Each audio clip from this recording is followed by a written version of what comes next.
एखन अपने सब सुन रहल छी आरपीआर रिकॉर्डिंग स्टूडियो के भक्तिमय प्रस्तुति। राजा कांवर लेके आइहा, राजा कांवर लेके आइहा, अपन सैलरी से पैसा बचा के राजा कांवर लेके आइहा, कांवर लेके आइहा। भैया बा बोल बा भौजी बा बोल बा चढ़ते सावन छुट्टी लेके घर चली आइहा। चढ़ते सावन छुट्टी लेके घर चली आइहा। अपन सैलरी से पैसा बचा के राजा कांवर लेके आइहा। अपन सैलरी से पैसा बचा के राजा कांवर लेके आइहा।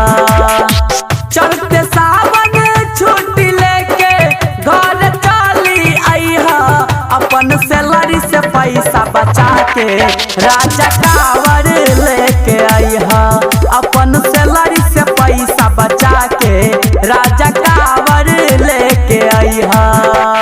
बोल बा अभी आप सुन रहे हैं आरपीआर रिकॉर्डिंग स्टूडियो की धमाकेदार प्रस्तुति। अपन सैलरी से पैसा बचा के राजा कांवर लेके आइहा। जई हाथ शादी भइल असरा लागल रहे।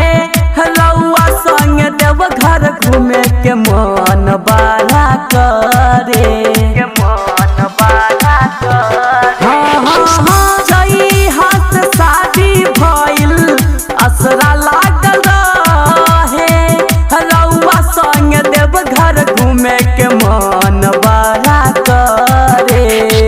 ए सीरीज बेसन छोड़ के तू जनरल से आइहा।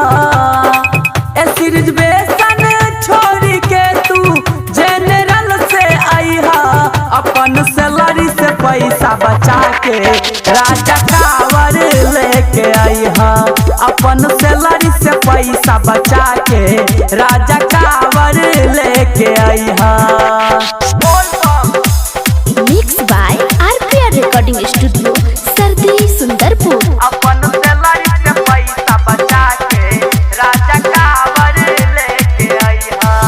एक दिन छुट्टी लेके बाजार चल जाइहा।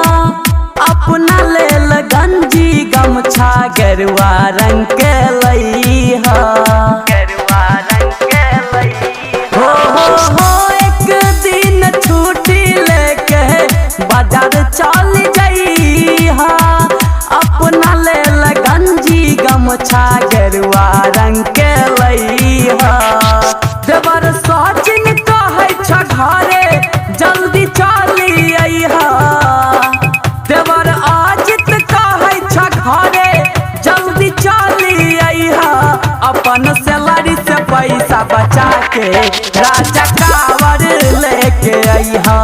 अपन सैलरी से पैसा बचा के